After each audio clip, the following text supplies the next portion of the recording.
Today we're going to talk about 3 reasons why you should say no to a deal.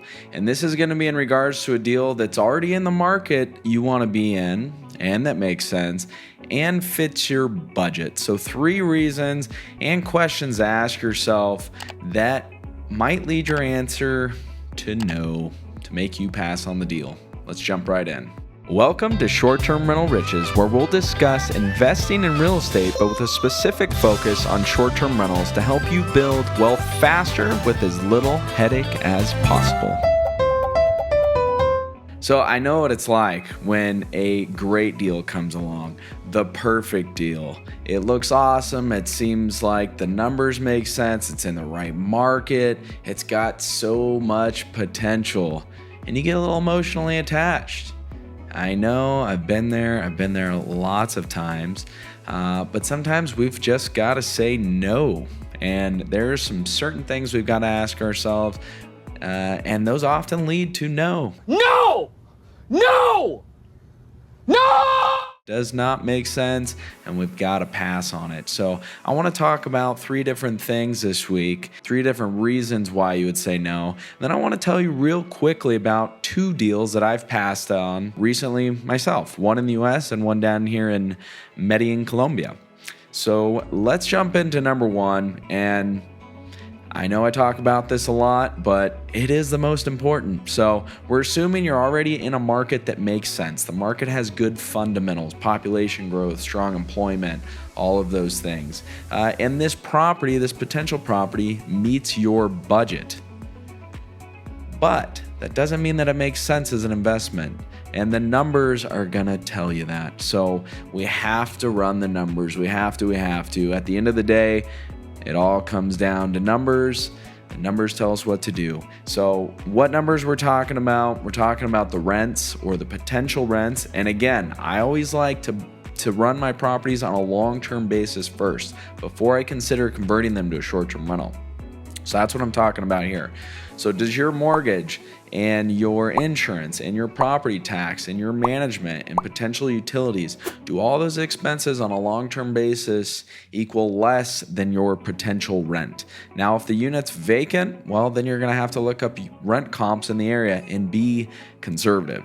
So if you're looking at larger deals over 4 units, you might have a nice, fancy, fluffy looking pro forma in front of you. That's what commercial brokers use to sell commercial properties or apartments over 4 units. And we've got a whole episode on that. Jump back and take a look. But essentially, a pro forma can be a bunch of bull. It's just a bunch of fluff. It's not the actual numbers. So we need to do our due diligence, and that is step 1. Now, the smaller deals aren't going to have the pro formas, but there's plenty of data to run. Now, the second step as a short-term rental investor, that's to run our potentials on the short-term rental side. And you can do that with airbnb.co. They've got a lot of great data. Also by looking on OTAs like Airbnb and VRBO in your neighborhood, see what they're running for. So that's number 1. That's the numbers. I don't want to continue to belabor that point because I talk about that a lot, but that is the most important. So there's 2 other things that we really want to consider here. Maybe you found this potential property. It's in an awesome market that has great fundamentals. The numbers seem to make sense. It fits your budget, but you don't have the time to do it. That is a real consideration that you need to make. You could find a fantastic deal that has a ton of potential, but you don't have the time to put it together, to manage it, to renovate it. Or that's the other side of this second point, is the work that it needs. Maybe it needs a lot of renovation. Are you experienced with renovations? Do you know how much to budget for that? Those are things, of course, we can always learn, but they could be the reason why we say no to a project, especially if you're investing remote in a new market and you don't know anyone and you're looking to do a renovation. That could be a little trickier. It's hard to find good contractors these days, especially if you're in a market that you don't know. So be realistic about the time involved for this deal. And again, if we're looking at it as a short-term rental, do you have the time involved to transition this long-term rental, if it has long-term tenants in it, to a short-term rental? Do you have that time to furnish it and do all that? Or do you have the time just to simply find the people to help you with the property? Of course, you're going to need a little more money if you're not doing a lot of it yourself.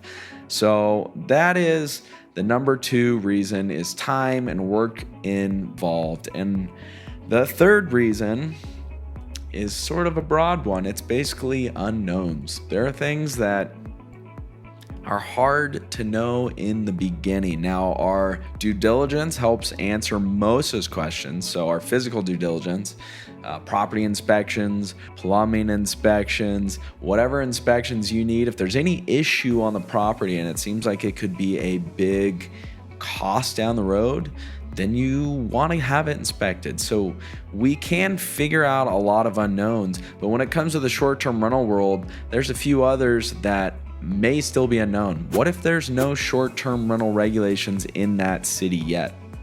Is it a conservative city? Is it a more liberal left-sided city?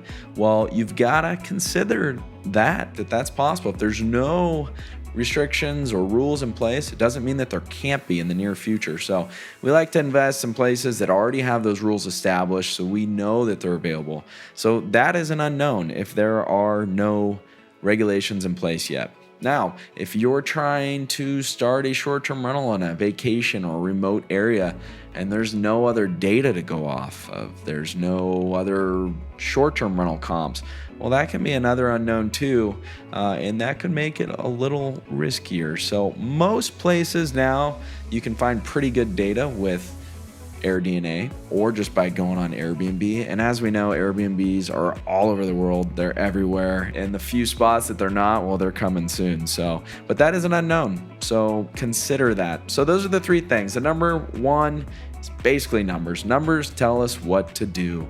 But number 2, do we have the time to do all the work? And number 3, are there some unknowns that make this deal a little too scary to do? So those are the 3. Now, just to kind of sum those up in 2 deals that I turned down recently.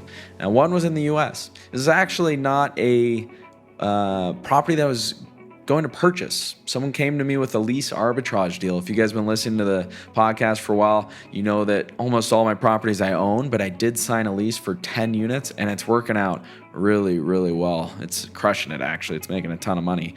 And someone came along and said, hey, I heard you were doing this other deal. Do you want to rent my 16 apartments in a really nice area of town, brand new construction, for the long term? And so I went through negotiations. This was also happened to be with a commercial broker that I really want to work with. He's like the ultimate multifamily broker in this city. And I'd met him before, so that was really nice. And he was easy to negotiate with. But in the end, it didn't work out. So he had a price that he wanted to rent them for. I had a price that I thought was the max amount that I could pay. Now, a few things about this deal. There were 16 units. It's in a slightly different neighborhood in this city that I haven't rented before. And because the price that he wanted for it was so much higher than the price I was willing to pay, coupled with the uncertainty of how many guests I was going to get in the area, I had to say no, unfortunately.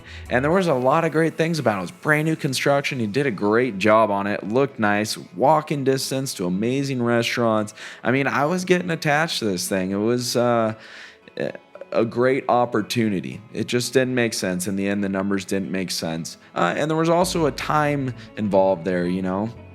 I would have coordinated all that remotely from Colombia, where I am right now.